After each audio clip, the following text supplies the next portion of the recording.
दो सम्मता विह मृत्यु दुरापौ यद ब्रह्म संधारणया जितासु कलेवरम योगरतो विजयात् यद ग्रणी वीर निवृत्तः। इतनी गजब की बात आई है। अध्यापक शिक्षा दो लोगों के लिए कहा है। संसार में दो प्रकार की मृत्यु परम दुर्लभ और श्रेष्ठ मानी गई है। एक तो योगी पुरुष जब अपने प्राणों को वश में करके ब्रह्मरंध्र में अपने प्राणों को पहुंचाता है, और वो ही कर सकता है जिसने इस काम को बचपन से किया हो। जो संस्कृति की रक्षा के लिए काम करेगा, जो धर्म की रक्षा के लिए काम करेगा, और जो देश की रक्षा के लिए काम करेगा, वैकुंठ का दरवाजा उसके लिए अपने आप खुलेगा। खुलेगा। ये तो समझ लो आपके हम लोग वो मना रहे हैं आजकल पार्टी उनके नाम की, उत्सव मना रहे हैं। उत्सव भी तो हर किसी के नाम का थोड़ी होता है। जो अच्छे लोग होते हैं उन्हीं का नाम ही तो याद आता है। इसलिए सतयुग जो है वो ध्यान का युग है। त्रेता युग जो है वो यज्ञ का युग है। द्वापर युग जो है वो पूजा का युग है। और कलयुग जो है वो किस चीज का युग है? लड़ाई झगड़े का युग। 2-2 मिनट में झगड़ा नहीं हो जाता। कथा में भी कई माताएं आती पर गोदे पहली जगह नहीं है, और यही हो गया झगड़ा। नहीं, बेचारी माता जी आई घूमी घामी, देखिए अगाड़ी जगह जनी बैठी, तब तक पिछाड़ी वाले चुपुर खींची, काका गाड़ी बैठ रहा है, चल पिछाड़ी। पीछे मारा धक्का। घर में सास बुआरी को झगड़ा, बाप बेटा को झगड़ा। लेकिन आपका भागवत ग्रंथ क्या बोल रहा है? ये दिव्य ग्रंथ क्या बोल रहा है? ये ग्रंथ बोल रहा है चिंता मत करो, इस कलयुग में भी मोक्ष मिल सकता है। लेकिन अगर बाप बेटा लड़ेंगे तो नरक जाना पड़ेगा, अड़ोसी पड़ोसी लड़ेंगे तो नरक जाना पड़ेगा, पति पत्नी लड़ेंगे तो नरक जाना पड़ेगा। लेकिन जो माई का लाल धर्म की रक्षा के लिए और देश और गौ माता की रक्षा के लिए लड़ेगा वो वैकुंठ जाएगा, वो स्वर्ग जाएगा। बोल तो कितना बढ़िया बोल दिया भागवत ने। धन्यवाद करो इस भागवत का, जिसने हमको लड़ने से भगवान की प्राप्ति करवा दी। बोलो, लड़ने से भी मिलता है वैकुंठ? हाँ हाँ मिलता है साहब। जो फौजी भारत की सीमा पर खड़ा होकर के भारत की रक्षा के लिए अपने सीने पर गोली खाएगा, अपना बलिदान देगा, तो लड़ेगा भारत की रक्षा के लिए, उसके लिए खुलेंगे वैकुंठ के दरवाजे ठक ठक ठक ठक। अरे भागवत का एक एक श्लोक व्यास जी महाराज ने न जाने कितने दिनों तक तपस्या करके, एक बेर खा करके, क्या कुछ करना पड़ता है तब ग्रंथ की रचना होती है। ये श्रीमद् भागवत ऐसा ही ग्रंथ नहीं रचा गया, इसके लिए बहुत कठिन तप किया गया। धेनु मानस ग्रंथ ऐसे ही इसकी रचना नहीं की। इस रचना को करने के लिए इस देश के जो संत है, गौ गंगा कृपाकांक्षी, भूखे और प्यासे और दर दर की ठोकरें खा करके तब जाकर के धेनु मानस ग्रंथ की रचना हुई है। ऐसे थोड़ी हुआ। बहुत बहुत कुछ करना पड़ता है। क्या बोलना हमारा गढ़वाल में कि लोल निस और खुटा है करना पड़ता, तब बन दो कोई ग्रंथ। बोलो कितनी बड़ी बात है। लेकिन महिमा, इसलिए हमने पहले दिन आपको महिमा सुनाई। महिमा, महिमा का मतलब क्या? यही तो है। समझो इन बातों को, मतलब क्या है इनका? यही तो है। देश और धर्म की रक्षा के लिए जो समर्पित करेगा अपने जीवन को, जो गौ माता की रक्षा के लिए अपने जीवन को समर्पित करेगा, उसको मिलेगा भगवान। तो बोलो नहीं है? इन ब्राह्मणों के लिए तालियां बजाओ, सब ब्राह्मणों के लिए जितने भी यहां पर आए हैं। बोलो कर रहे हैं ना धर्म की रक्षा। क्या गर्व और क्या सीना तान करके हमारे आदरणीय रजनीश जी के पिताश्री डंके की चोट में और बोल रहे हैं कि मैं 8 साल की उम्र से मैंने धर्म और संस्कृति की रक्षा के लिए काम किया है और आज 85 साल की उम्र हो गई है। मैं जानता हूं कि मेरा जीवन परोपकार के लिए समर्पित हुआ है और जो व्यक्ति परोपकार के लिए अपने जीवन को समर्पित करता है स्वयं भगवान उसको लेने के लिए अपने धाम में ले जाते हैं, उसका स्वागत करते हुए ले जाते हैं। अरे कुछ तो होगा इस काम में, नहीं सामान्य काम थोड़ी, सामान्य काम नहीं है, ये ईश्वरीय काम है। ये इसमें ईश्वर की कृपा चाहिए तब होगा ये काम। फौजी भी हर कोई नहीं बनता।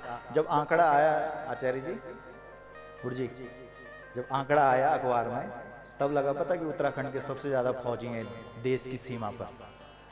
उस दिन भी हमारा सीना चौड़ा हो। जब लिस्ट निकली, जब पता लगा कि सबसे ज्यादा फौजी किस राज्य के हैं, बोला उत्तराखंड के हैं। वाह रे वाह, गर्व होता है हमको। इसलिए कई लोग बोलते हैं महाराज जी आप कहां के हो, आप महाराष्ट्र के हो या गुजरात के हो या आप वृंदावन। अरे हमने कहा भाई ए मेरे भाई, मानते हैं हम कि वृंदावन में लोग भागवत कथा सीखने के लिए जाते हैं, वहां से लोग कथा वक्ता बनते हैं, लेकिन इतना याद जरूर रखना कि वृंदावन में इस भागवत की पोथी को पढ़ाया जाता है, लेकिन भागवत का जन्म जो हुआ है वो उत्तराखंड के बद्रीनाथ में हुआ है, वहीं से हम आए। और उत्तराखंड का जो बच्चा होता है वो मां के गर्भ में ही भागवत को सीख लेता है। क्यों? अरे विरासत में हमारे, तो हमारी जमीन में इसका प्रागट्य हुआ है। बाप की जो संपत्ति होती है वो बच्चों को अपने आप मिल जाती है, उसके लिए कुछ परिश्रम थोड़ी करना पड़ता है। परिश्रम तो औरों को करना पड़ता है, लेकिन जो माता पिता की संपत्ति होती है तो अपने आप कन्वर्ट हो जाती है, बदल जाती है, बच्चों को मिल जाती है। इसलिए इस बात की भी हमको खुशी है कि जो धर्मशास्त्र है उनका भी प्रागट्य उत्तराखंड में हुआ है। और इस बात की भी खुशी है कि इस देश की सीमा पर खड़े जो फौजी हैं उसमें भी सबसे नंबर 1 उत्तराखंड ही है।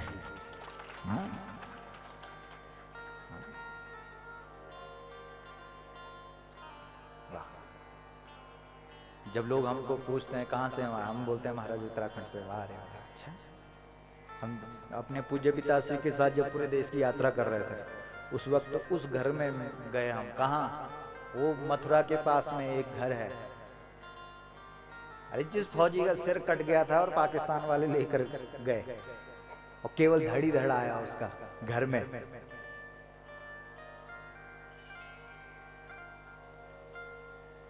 छोटे छोटे उसके बच्चे, और उस बच्चे अपनी माँ से पूछते हैं कि माँ पिताजी का जो सिर है वो कहाँ है। जब गए थे उस समय तो सिर भी था, लेकिन आज बिना सिर का धड़ी धड़ दिखाई दे रहा है। कहाँ है हमारे पिताजी का सिर? तब माँ कितनी अच्छी रही होगी। उस माँ ने कहा अरे बेटा तेरे पिता का सिर सुंदर भी था, स्वाभिमानी भी था। पाकिस्तान वाले काट करके ले गए अपने बच्चों को दिखाने के लिए। ये हिंदुस्तान के फौजी का सिर है जो कट सकता है लेकिन किसी के आगे झुक नहीं सकता है। बोलो, ऐसे फौजी थे तेरे पिता। स्वाभिमान होना चाहिए हमको। तो कहते हैं कि हजारों की भीड़ हुई थी शव यात्रा में जब फौजी का अंतिम संस्कार हुआ था, लेकिन एक बहुत बड़ा मंत्री जब वो नहीं आया तो मीडिया वाले पहुंच गए वहां, किसके? उस फौजी के, उस मंत्री के पास। तो उन्हीं के बीच में एक लेखक था, कवि। कवियों की अपनी भाषा होती है साहब। क्यों?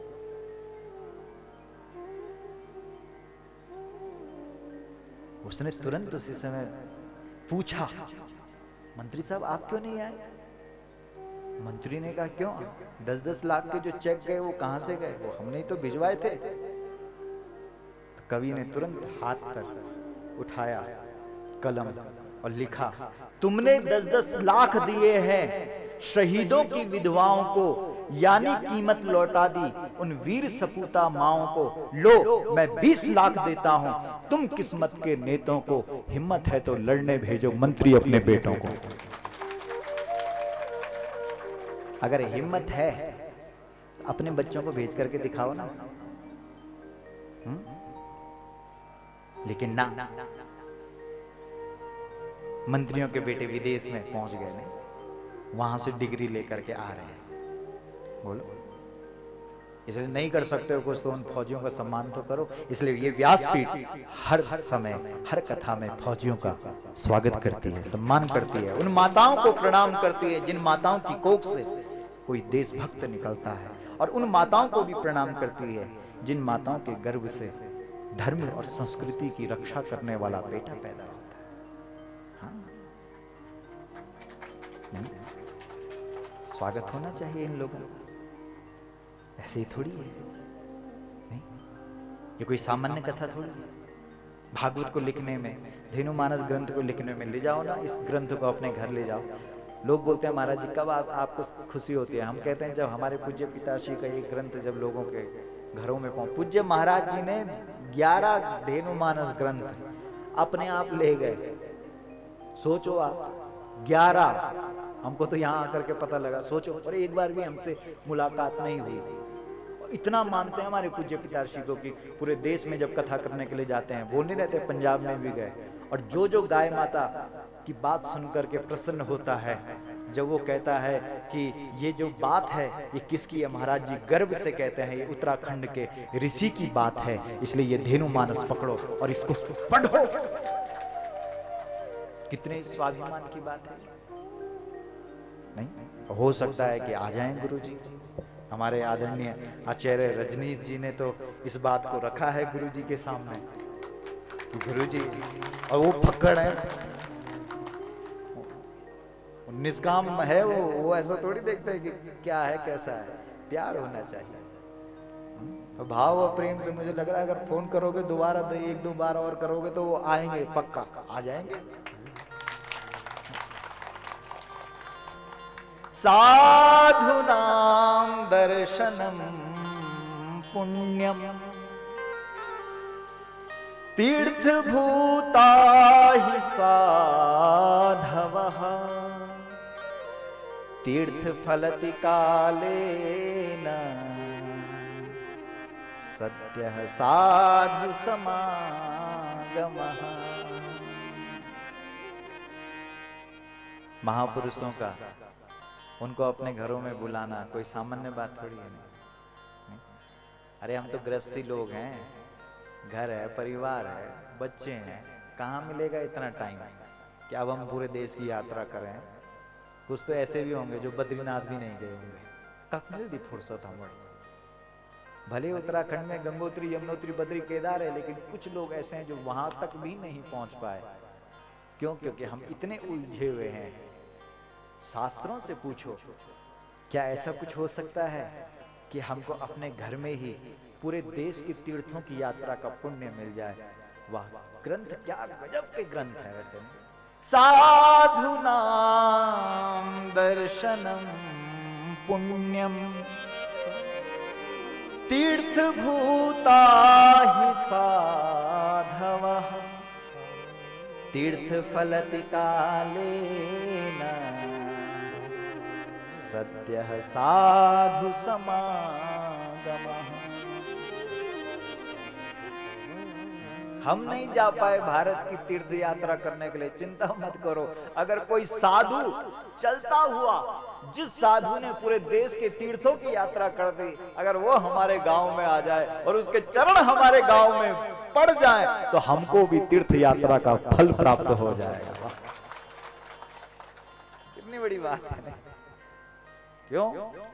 शांति जी है नाम की, लक्ष्मी जी है।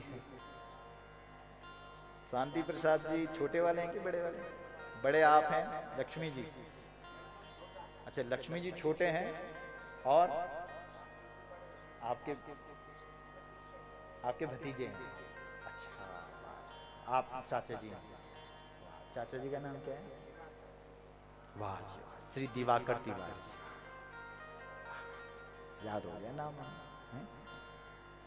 गजब, क्या सूत्र है, ये सूत्र है। सूत्र गणित का सवाल वही हल कर सकता है जिसको सूत्र याद होंगे।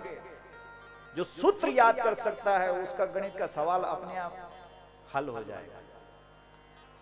ये सूत्र याद कर लो। बोलो कितनी अच्छी बात है। याद रखोगे कि नहीं रखोगे? कहीं ब्यास जी गए हो तुम सब बोले याद रखा। क्या गजब की बात। हम नहीं जा सकते गंगोत्री का गंगा जल चढ़ाने के लिए रामेश्वरम। बहुत बड़ा पुण्य है भैया, गंगोत्री का गंगा जल रामेश्वरम चढ़ाओ, बद्रीनाथ का घंटा बजाओ, यमुनोत्री दर्शन करने के लिए जाओ, केदारनाथ की ओ लंबी लाइन पर लगो। भाई हमारे पास इतना समय नहीं है। हमारे घर में धन चैन है, और जिसके घर में धन है, और धन क्या है? गोधन। जिसके पास गोधन है उसको किसी तीर्थ में जाकर के चैन नहीं मिलता, उसको घर में ही चैन मिल जाता है। धन चैन। वाह, गढ़वाली में कितना गजब का शब्द है, धन चैन। और दुनिया के लोग उत्तराखंड आते ही इसलिए हैं, क्यों? चैन। किसके लिए आते हैं? वाह, गजब कर दिया शौर्य ने, गजब कर दिया। शौर्य बोल रहा है कि बोला तू पूरी दुनिया के लोग दौड़ दौड़ करके लाखों रुपए खर्च करके हमारे उत्तराखंड में आते ही इसलिए हैं कि उनको क्या मिले? चैन। और धन और चैन तो हमारा खूंटा और बदिया जा। ताहिर हीर की छोकरिया, छचिया भरी छाछ पे नाच नचावे। बोलो, द्वारिका के मंदिर में बड़ी बड़ी भीड़ लगी रहती है, वृंदावन के मंदिरों में बड़ी भीड़ लगी रहती है, लेकिन ये जो गोपियां हैं ये भगवान कृष्ण को नचा रही है। क्या पिला करके? छाछ। और छाछ दे रही है, बोल रहे हैं कि चल भाई नाच। छाछ पिला पिला करके जो नचा रही है, किसको? कृष्ण को। वो कौन है? वह गोपी है। बोलो कितनी बड़ी बात है। काग के भाग कहा कहिए, हरि हाथ से ले गयो माखन रोटी, हरि हाथ से ले गयो माखन रोटी।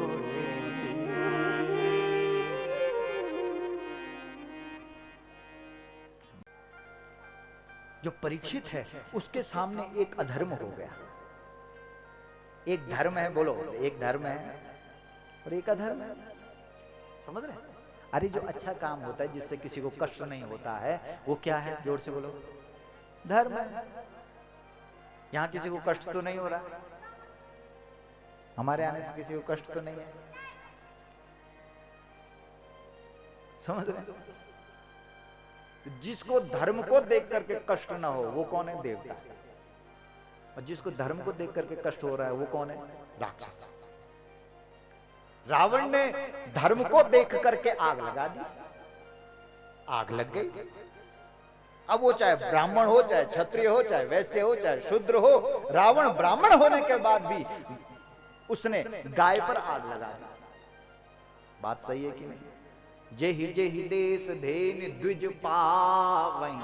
जहां भी कोई ब्राह्मण यज्ञ करता हुआ दिखाई देता था, भागवत का पाठ करता हुआ दिखाई देता था, पूजा करता हुआ दिखाई देता था, वहीं उसको आग लग जाती थी। हमारे एक बोलता नहीं कि ये नहीं भीतर बेटी आग लगेगी। एक बहरे की आग, एक भीतर की आग, तो उसने आग लगा दी। अब क्या गजब का अर्थ है ये। क्यों? हमारे आदरणीय श्री महेश तिवारी जी पीछे एकदम बैठे हुए हैं, सुन रहे हैं, सब बैठे हैं सुन रहे हैं। जहां पर आपको ऐसा लगे गलत बोल रहा है वहां पर आप बोल सकते हैं हमको। ये मंथन है हमारा।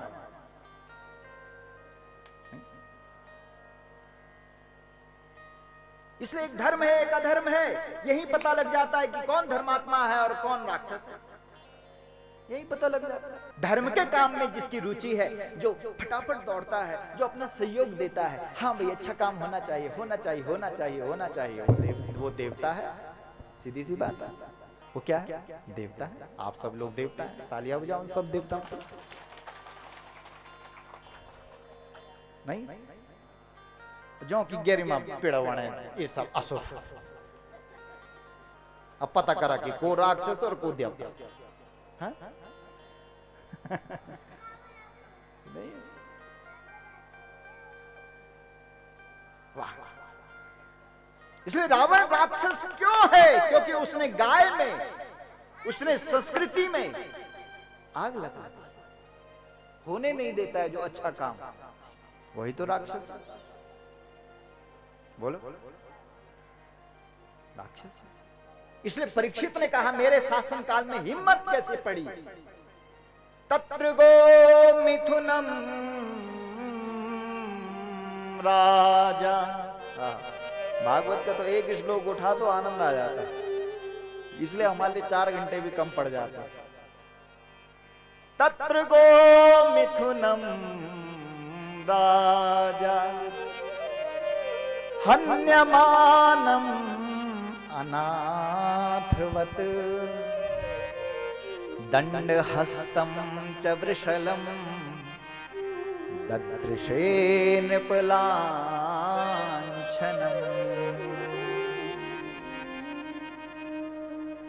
ददृशे नृपलांछनम। कितना बड़ा कलंक है। कौन बोल रहा है? परीक्षित। राजा बोल रहा है। राजा कौन है?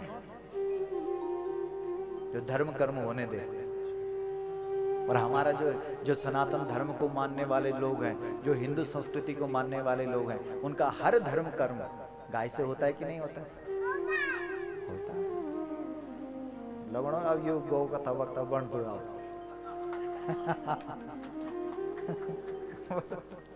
नहीं देखो, बच्चों की बात समझ में आ रही है। हमारे पूज्य पिताजी बोलते बेटा ऐसी बात रखो जो लोगों की समझ में आ जाए, बस। नहीं सीधा सीधा हम कुछ इधर उधर की नहीं लगाते, एकदम सटीक बात बोलते हैं।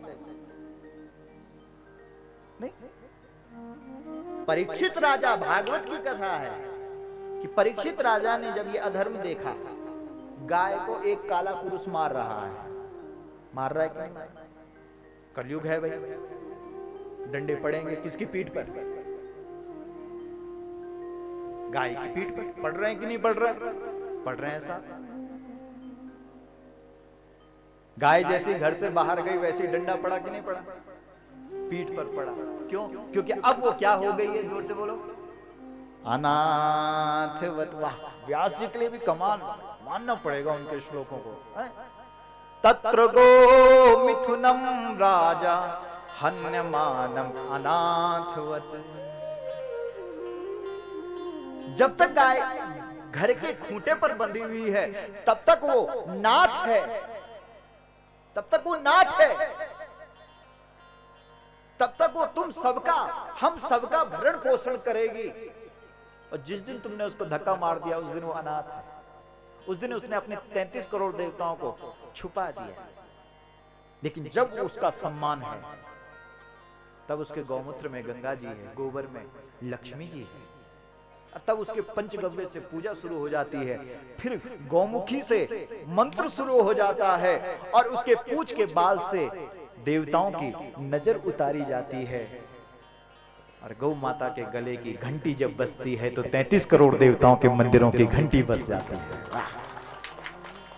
लेकिन कब? जब वो घर में है। लेकिन कलयुग में गाय घर में नहीं है। कहां है? घर से बाहर है। वो सड़क में पहुंच गए। हन्यमानम अनाथवत दंड हस्तम च वृषलम। किस गाय पर छुरी चल रही है? किस गाय पर डंडा पड़ रहा है? जो घर से बाहर हो गई है, वो कट रही है।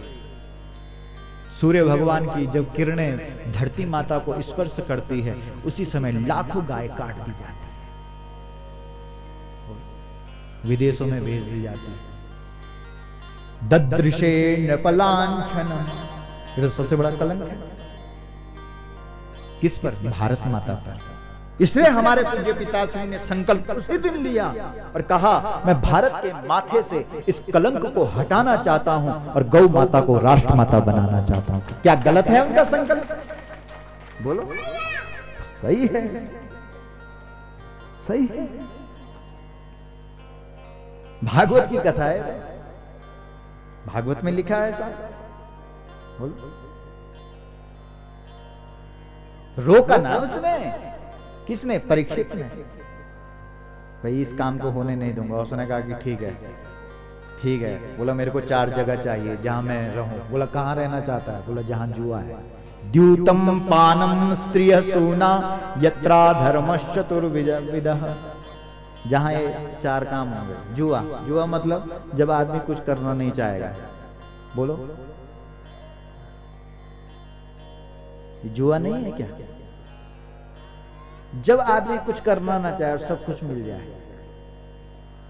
88,000 ऋषि मुनि सौनक जी के साथ इसी चीज का, इस प्रश्न को लेकर के गए ब्रह्मा जी के पास कि हम कथा कहां करें। उसी समय ब्रह्मा जी ने कहा, ये काम मेरा है, मैं जहां बताऊंगा वहां करना। ब्रह्मा यानी बुद्धि, यहां पर बुद्धि लगानी पड़ेगी कि यहां पर ऐसी जगह होनी चाहिए जहां बैठने के लिए बढ़िया हो और व्यक्ति सुन्न हो बस। अरे ये तो ऑपरेशन है, यहां तो ऑपरेशन हो रहा है। यहां तो ऐसी जगह चाहिए जहां आवाज नहीं आनी चाहिए, सुन ले। और जब मन की सुन हुए तब हुए थे कि ऑपरेशन।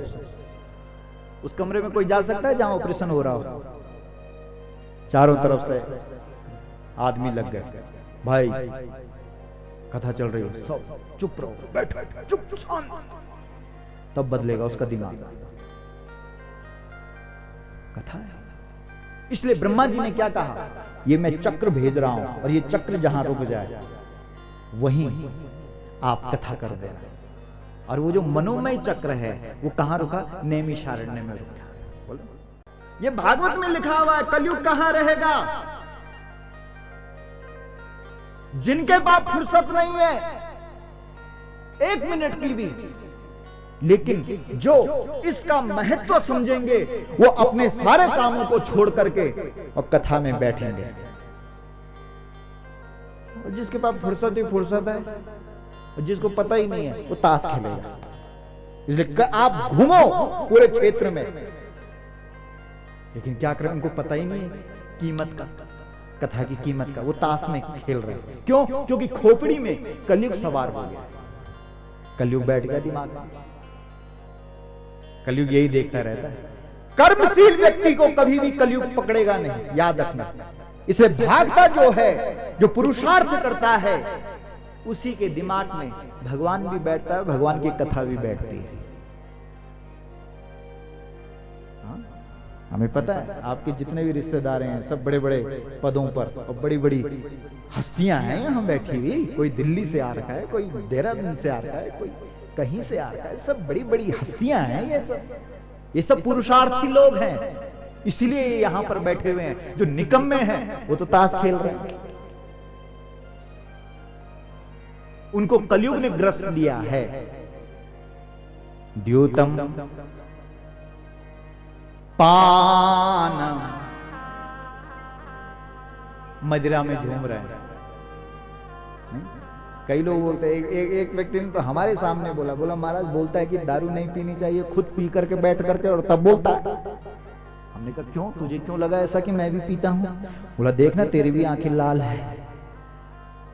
अरे हमने कहा भाई हम भी पीते हैं, लेकिन हम वो नहीं पीते हैं जो 3 घंटे में उतर जाती है। हम वो पीते हैं जो 24 घंटे चढ़ी हुई रहती है। द्यूतम पानम स्त्रिय सूना। भगवती बोला कलयुग में, कलिकाल में भगवती तुम्हें किसी मंदिर में दिखाई नहीं देगी, घर घर में दिखाई देगी।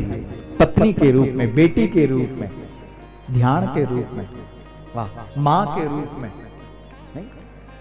भागवत कितना अच्छा कह रहा है। लेकिन जिसने उस पत्नी को भोग के रूप में स्वीकार किया, जिसने उसका अनादर किया, वो वहां कलयुग होगा। और जिसने उसको शक्ति के रूप में पूजा की, जिसने उसकी कमाल हो जाएगा।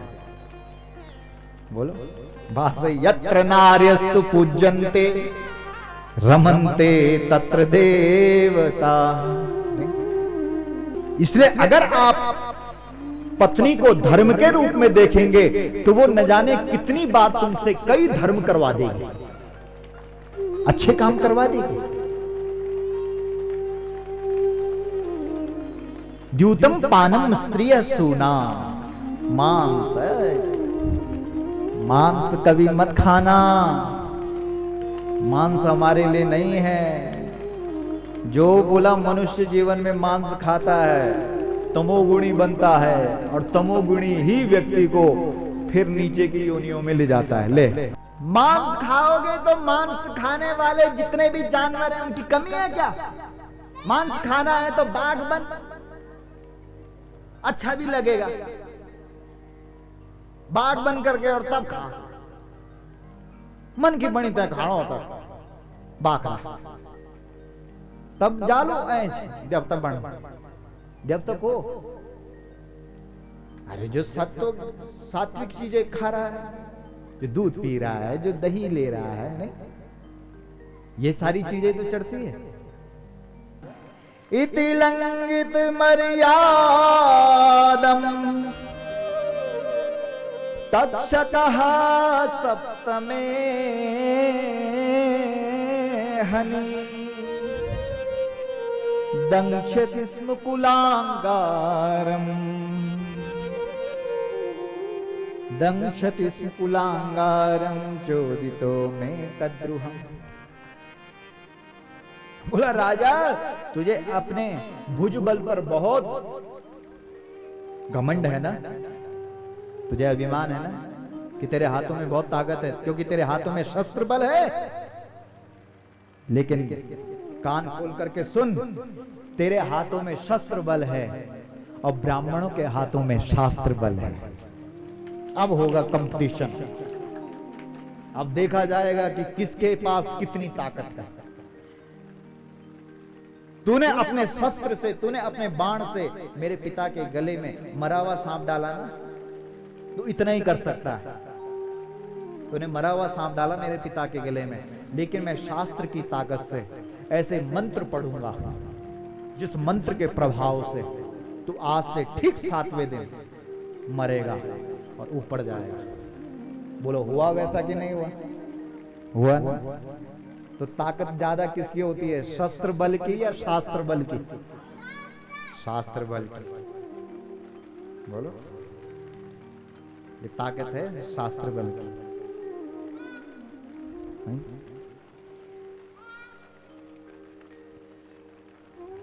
तब पता लगा परीक्षित को कि महाराज श्राप लग गया है, अब तुझे मरना पड़ेगा। लेकिन राजा अच्छा था, उसने उसी समय अपना मुकुट उतारा, रोने लगा, राजसी वस्त्र सब घर परिवार छोड़ दिया और सीधा पहुंचा गंगा जी के किनारे, और तब रोया।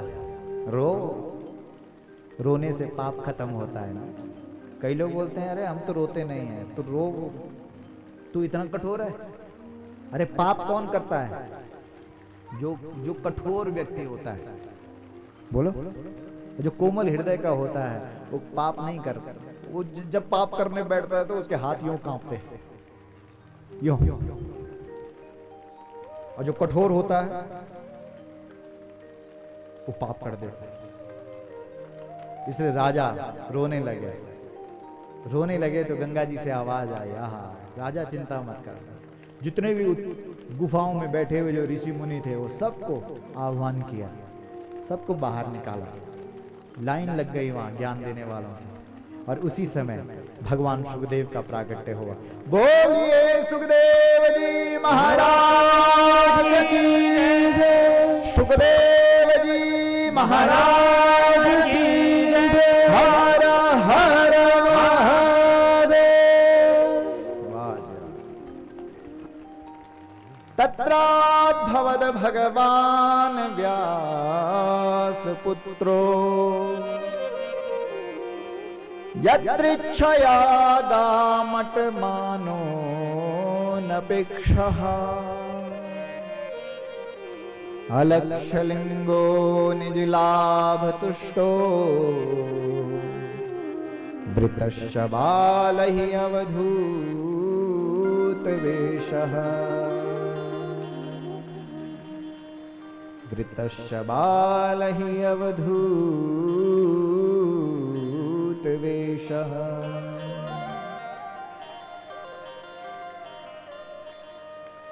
गुरु कहीं से आता नहीं, अपने आप प्रकट हो जाता है, प्रकट हो जाता है।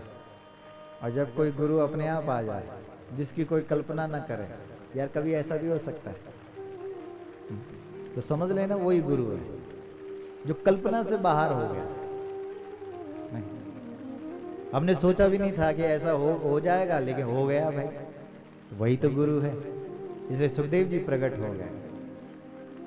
अलक्ष्य लिंगो निजलाभ तुष्टो वृतश्च बालः अवधूत वेशः। जो बच्चों से घिरे हैं, बच्चों से मतलब निष्कपट जो हैं, जिनके अंदर बच्चा जैसा भाव है, वही तो गुरु है।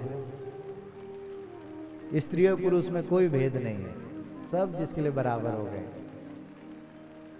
गुरुदेव ने इशारा किया है, हाँ भाई कुछ पूछना है तो पूछो। अतः पृच्छामि संसिद्धिं योगिनां परमं गुरुं। बोला महाराज कुछ पूछ ले। बोला हाँ पूछिए। जिसको मरना है उसे क्या करना है? वाह, ये इस प्रश्न को सुना सुखदेव महाराज ने, उनकी वाणी खुल गई। अरे जो सिद्ध संत होंगे वो धन की आकांक्षा से थोड़ी करेंगे कथा। जो सिद्ध संत होंगे उनका तो एक मिशन होगा, एक लक्ष्य होगा, उस लक्ष्य तक उनको पहुंचना होगा। इसलिए जब एक योग्य शिष्य देखा तो गुरु के मुख से प्रकट हुआ ज्ञान। और यहाँ पर प्रथम स्कंद को विश्राम दिया, द्वितीय स्कंद से अब गुरुदेव की वाणी खुली है। धन्यवाद दिया है अपने शिष्य का। धन्यवाद किस बात के लिए? इस बात के लिए कि तूने ये नहीं पूछा कि लॉटरी का टिकट निकलेगा कि नहीं निकलेगा। क्या पूछा? ये पूछा कि महाराज जिस व्यक्ति को मरना है उसे क्या करना है। बोला मैं बताता हूँ ना तुझे। वरियाने शते प्रश्नः कृतो लोकहितं नृपः आत्मवित् सम्मतः पुंसां श्रोतव्यादिषु यः परः निद्रया हीयते नक्तं व्यवावेन च वावयः दिवाचार्थे हया राजन् राजन् कुटुम्बभरिणेन वा।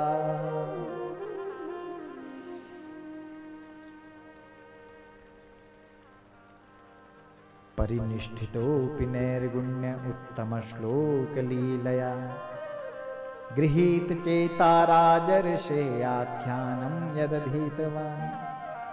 अले बोला निर्गुण निराकार में तो न जाने कितने जन्म बीत जाते हैं उसकी अनुभूति करने में, लेकिन अब मैं तुझे सगुण साकार की कथा सुनाता हूँ जो तू 7 दिन में ही उस परमपिता परमात्मा से तेरा मेल हो जाएगा। इसीलिए तो भागवत की इतनी महिमा है। भगवान से प्रेम कैसे हो उसकी कथा है, अब आ रही है। बोला सबसे पहले तो मैं तेरे को ये बताऊंगा कि योग से कैसे जुड़ा जाता है परमात्मा से। बोला अच्छा, हाँ योग से भी जुड़ा जाता। हाँ योग क्या है? योग यानी जोड़, जोड़। देखिए किसको जोड़? हमने क्या किया कि शरीर से संसार को जोड़, खूब संपत्ति जोड़ दी हमने, लेकिन आत्मा को परमात्मा से नहीं जोड़ा। लेकिन जो योग है, जो योग आत्मा को परमात्मा से जोड़े, वो है असली योग, वो है योग। तो वो योग कितने अंग हैं उसमें? अष्टांग योग, 8 अंग हैं उसमें। बोलो यम, बोलो नियम, आसन, प्राणायाम, प्रत्याहार, धारणा, ध्यान, समाधि। यम, यम यानी आप यमराज को भी अपने बस में कर दोगे। जब तक तुम नहीं चाहोगे तब तक तुम मरोगे नहीं। बोलो ये भी तो हमारे यहाँ क्यों मरे? ऐसे ऐसे ऋषि हमारे यहाँ बैठे हुए जब तक चाहेंगे तब तक जीवित रहेंगे। सब बैठे हुए हैं। अश्वत्थामा बलिर्व्यासो कृपाचार्य विभीषण हनुमान परशुराम च सप्तैता चिरजीविन। वो अभी भी घूम रहे हैं। भीष्म दादा को इच्छा मृत्यु का वरदान था, हमें भी मिल सकता है। क्या करना पड़ेगा? यम के जो 5 भाग हैं, क्या? सत्य, सत्य के लिए जियो। और हम किसके लिए जी रहे? बोलो। युम्यारो कुम्यारो, जो हमारा दगड़ा जान बोलना। तो जो हमारा दगड़ा नहीं जान लगी हो तो वो सत्य के असत्य? असत्य। और जो हमारा दगड़ी जाल हो वो क्या चीज? सत्य। शरीर सत्य नहीं, आत्मा सत्य। वाह, क्या गजब की बात है। इसलिए किसके लिए जियो? सत्य के लिए। जो जो चीज परमात्मा के पास पहुंचाने के लिए है, उन चीजों से अपना संबंध बनाना शुरू कर दो। वो सत्य है। सत्य, अहिंसा। हिंसा, किसी को कष्ट नहीं पहुंचाना। जो जिससे तुम्हारे दिल को प्रसन्नता मिल रही है, समझ लो वही अहिंसा है। किसी का दिल अगर तुमने दुखा दिया तो वही तो हिंसा है। अहिंसा का व्रत लेना, सत्य अहिंसा। अस्तेय, चोरी ना करना। अस्तेय, चोरी ना करना, किसी की चोरी ना करना। लाखों रुपए पड़े हुए नहीं, हमको क्या लेना देना भाई उससे, इसमें हमारा हक नहीं है। ब्राह्मण दक्षिणा से अपना जीवन यापन करता है कि नहीं करता? जो उसको सहज मिल जाता है, इसीलिए तो वो सबसे ऊपर है। सहज मिलता है, अपने आप दिया भाई। सहज मिले सो अमृत सम, मांगे मिले सो पान। समझो उसको रक्त सम, जिसमें खींचा तानी। जिसमें खींचा तानी है ना, वो थोड़ी है। अस्ते अपरिग्रह,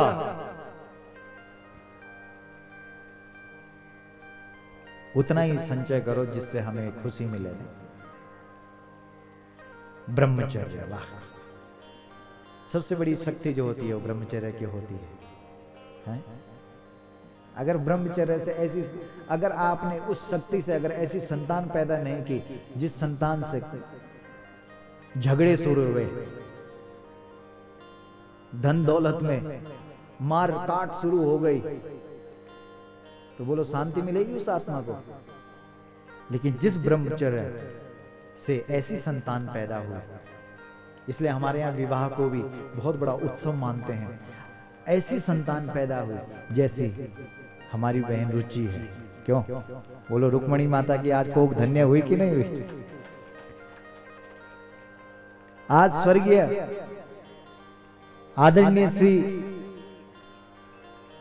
दशरथ प्रसाद तिवारी जी की आत्मा कितनी खुश हो रही होगी। क्यों? क्योंकि उन्होंने अपने उस शक्ति के माध्यम से एक शक्ति को धरती पर पैदा किया, और उस शक्ति के माध्यम से आज उस शक्ति ने जिस शक्ति का हाथ पकड़ा, उन्होंने आज उनके निमित्त पूरे परिवार को इकट्ठा करके श्रीमद् भागवत की कथा करवा दी। ये है ब्रह्मचर्य, है कि नहीं? ये है ब्रह्मचर्य, इसको बोलते हैं। और पशुओं की तरह बच्चे पैदा हो गए, क्या हुआ? लेकिन जिन्होंने अपनी संतान ऐसी पैदा की जिसके माध्यम से इतना सुंदर कार्यक्रम हो रहा है, ये है योग। ये है योग, ठीक है। अभी तो व्याख्या इसी में चल रही है, यम में। अब है नियम। नियम बना किस चीज का? तप का। तप, शौच, पवित्रता होनी चाहिए, स्वाध्याय, रोज अपना चिंतन करो, संतोष, जो प्रारब्ध में लिखा हुआ है उसका आनंद लो। नहीं, जो मिल गया है उसमें आनंद लो। ईश्वर प्राणिधान, चिंतन करो। फिर है आसन। आसन का मतलब आपको होश ही न रहे, वाह, क्या आप कहां बैठे हैं? बोलो, ये है आसन जो आपने आज लगा रखा है। 7 दिन के लिए जो आसन आप लोग लगा रहे हैं, इसको बोलते हैं आसन। सुन्न हो गया, पता ही नहीं, 3.5 घंटे का पता ही नहीं लग रहा है, तुम्हारा आसन सिद्ध हो गया। मंत्र जाप कर रहे हैं, तुम्हें पता ही नहीं लग रहा है। एक माता जी मंत्र जप रही थी, ग्वारिन देखी कि अरे भाई सासू जी के पर्स बगल में रखे हो, जनी ग्वारिन पर्स पर हाथ लगाए, तनी सासू जी ने हाथ पकड़ी, क्या तू सोचण है, क्या तू सोचण है? अरे ग्वारिन बोली मैं तो सोचण चले कि तू ऐ जाए, तो यकी घूमना है, तेरा ध्यान यकी एनुवणो मंत्र, युच तेरो मंत्र, युच तेरो आसन है? बोलो, माला तो कर में फिरे,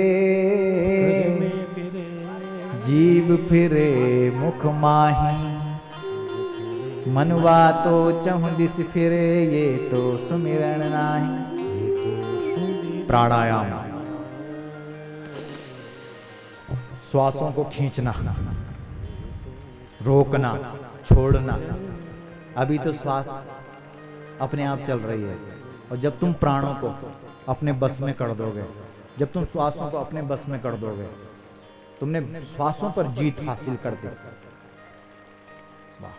तब वो प्राण और मन को एकाग्र करना है, एक करना है, और प्राणों को अपने हिसाब से ब्रह्मरंध्र तक पहुंचाना है, यहां पहुंचाना है। तब फटेगा ब्रह्मरंध्र का ताला, और तब जाएगा व्यक्ति ब्रह्मलोक को। तो जब अपने हिसाब से जब हम करेंगे, और जब अपने आप चल रहा है, तो हमें पता ही लगा कब गए प्राण, पता ही लगे भाई प्राण चली गया। लेकिन जय मन के को अपना प्राण पर कंट्रोल, जो रोज प्राणायाम करना, जो रोज श्वास तय देखना, जो अपना श्वास तय अपना प्राण तय 6 चक्र में घुमाना। 6 चक्र, पीठ हमारा एक बोलता कि जय की पीठ हमेशा खड़ी रहती, मतलब कमर को एकदम सीधा रखो, और जिस आदमी की कमर हमेशा सीधा रहती है, तो उसके प्राण बोला ब्रह्मरंध्र तक पहुंचते हैं। वो देखता रहता है। हम जब सुबह सुबह जब ध्यान करते हैं, तो उस समय हम देखते हैं यहाँ भी धक धक होता है, यहाँ भी धक धक होता है, पूरे शरीर में ऐसा लगता है जैसे हमें करंट दौड़ रहा होगा। तो जब आपका अपने प्राणों पर बस हो, उसको कहते हैं प्राणायाम। तब है धारणा। जो धारणा करोगे, जो सोचोगे वही मिलेगा। सुन रहे हैं? जो सोच लिया अरे यार ये ऐसा होना चाहिए, हो जाएगा। कई लोग बोलते हैं महाराज जी आशीर्वाद दो, बच्चे नहीं हो रहे, हो जाएगा, हो गया। हाँ? धारणा, ध्यान, ध्यान। आहा, ये जो मन भटक रहा है, इस मन को बुद्धि के माध्यम से कंट्रोल कर दिया आपने, स्थिर कर दिया। कक जानो माता जी पुरवाल गांव में कथा मणे तो कक जाने अखोड़ी। अच्छा मेरे मन का नवा आज जलेबी खाना। अच्छा जी जलेबी खाना को मन आजकल तो ना होते, देखने नहीं लगी कथा मणे। तो किसने कंट्रोल किया? बुद्धि ने। ये बहुत गजब गजब की बातें है वैसे, नहीं? और हम कितने आसानी से आपको बता रहे हैं, बोलो। समझने वाली बात है ना, क्या गजब गजब की कथा है भागवत में। ये ग्रंथ कोई सामान्य ग्रंथ नहीं है। इसके लिए तो सिर नीचे और पैर ऊपर करने पड़ते हैं, तब ये समझ में आता है। इसलिए इस बुद्धि के माध्यम से मन को अपने बस में करो, वही ध्यान है। और जिस दिन तुम्हारा मन बस में हो गया, और जिस दिन तुमने अपने मन को बुद्धि के साथ मिला दिया, और बुद्धि ने उस मन के माध्यम से सीधा आत्मा तक की यात्रा कर दी, उस दिन आपकी यात्रा सफल हो गई। उस दिन आत्मा परमात्मा से मिल गई। बोलो, तब हुई समाधि सिद्ध, तब पहुंचा समाधि योग। समाधि के माध्यम से योग। बोलो, अब हुआ समाधि, ये गई समाधि, अब होश ही नहीं है उसको। तो ये है योग की चर्चा। सुन रहे हैं? अब है इसके बाद। अरे बोला महाराज मेरे पास 7 दिन है। बोले चिंता क्यों कर रहा है, प्यार से, भाव से, प्रेम से सब कुछ समर्पित कर दे भगवान को। निष्काम कर्मी हो, कुछ भी कर रहा है सब भगवान को समर्पित कर दे, तेरा काम हो जाएगा। 7 दिन में तुझे भगवान मिल जाएगा। सृष्टि प्रकरण सब सुनाया। भगवान की 3 शक्तियां हैं, महालक्ष्मी, महाकाली, महालक्ष्मी, महाकाली, महासरस्वती, महालक्ष्मी, 3 शक्तियां भगवान की।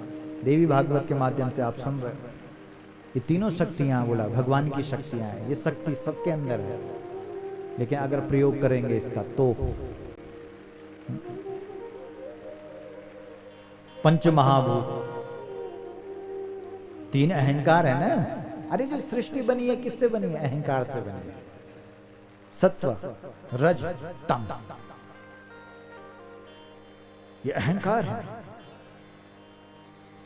ये 3 अहंकार हैं, इन्हीं से बने हैं ये सारी प्रकृति।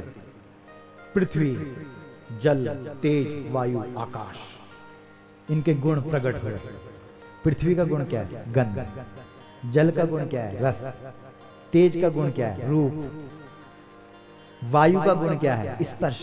आकाश का गुण क्या है, शब्द। समझ। इसके बाद रजोगुण, उससे पंच ज्ञानेंद्रियां प्रकट हो गई, जिनसे ज्ञान होता है। आंख, कान, नाक, मुख, जिह्वा और त्वक, चमड़ी। सत्वगुण से इनके देवता प्रकट हो गए। और मन और बुद्धि और चित्त और अहंकार रहा। मन, बुद्धि, चित्त और अहंकार। इसके बाद 25वां जो तत्व है वो है प्राण। सारा जो खेल है वो इन चारों का है। किस किस का, बोलो बोलो। मन, जोर से बोलो। मन, बुद्धि, चित्त, अहंकार। समझ गए। इसलिए इस मन को कंट्रोल करो। किसके माध्यम से, बुद्धि के माध्यम से। फिर आपका चित्त, फिर अहंकार। अहंकार करना ही है तो परमात्मा से जोड़ दो उस अहंकार को, संसार से मत जोड़ो। ये मत बोलो कि ये मेरा बेटा है, ऐसा बोलो कि ये सब भगवान की कृपा से हुआ है, ये सब भगवान का है। हम भगवान के हैं और भगवान हमारा। बात बन गई, हो गया काम। तब हुआ विराट नारायण प्रकट। और विराट नारायण की नाभि से हुआ प्रकट क्या, ब्रह्मा जी। कमल का फूल हुआ और कमल के फूल में ब्रह्मा जी। बोल, अरे फूल जैसी मुस्कान उस व्यक्ति के चेहरे में हमेशा रहती है, उसका चेहरा कभी नहीं फटता है, जो अपनी नाभि में गाय का घी लगाता है। ब्रह्मा जी ने तप किया, तप के माध्यम से उनके भीतर भगवान प्रकट हुए नारायण। बोलिए नारायण भगवान की जय, नारायण भगवान की जय। अहमेवासमेवाग्रे नान्यद्यत् सत्सत्परम् पश्चादहं यदेतच्चयो वशिष्येत सोऽस्म्यहम् ऋतेर्थं यत् प्रतीयेत न प्रतीयेत चात्मनि तद्विद्यादात्मनो मायां यथा भासो यथा तमः यथा महन्ति भूतानि भूतेषु चावचेष्वन् प्रविष्टान्यप्रविष्टानि तथा तेषु न तेष्वहम् एतावदेव जिज्ञासं तत्त्वजिज्ञासुनात्मनः अन्वय व्यतिरेकाभ्याम यस्यात् सर्वत्र सर्वदा। जो 4 श्लोक है, उन्हीं 4 श्लोकों के 18,000 श्लोक बदल गए, है ना। स्वयं भगवान नारायण के मुख से ये 4 श्लोक निकले हैं और इन 4 श्लोकों का व्यास जी ने 18,000 श्लोक में इनको बदल दिया। वही श्रीमद् भागवत की पोथी आपके बीच में यहाँ पर पहुंची है। बोलो श्रीमद् भागवत महापुराण की जय, श्रीमद् भागवत महापुराण की जय। हर हर महादेव, हर हर महादेव।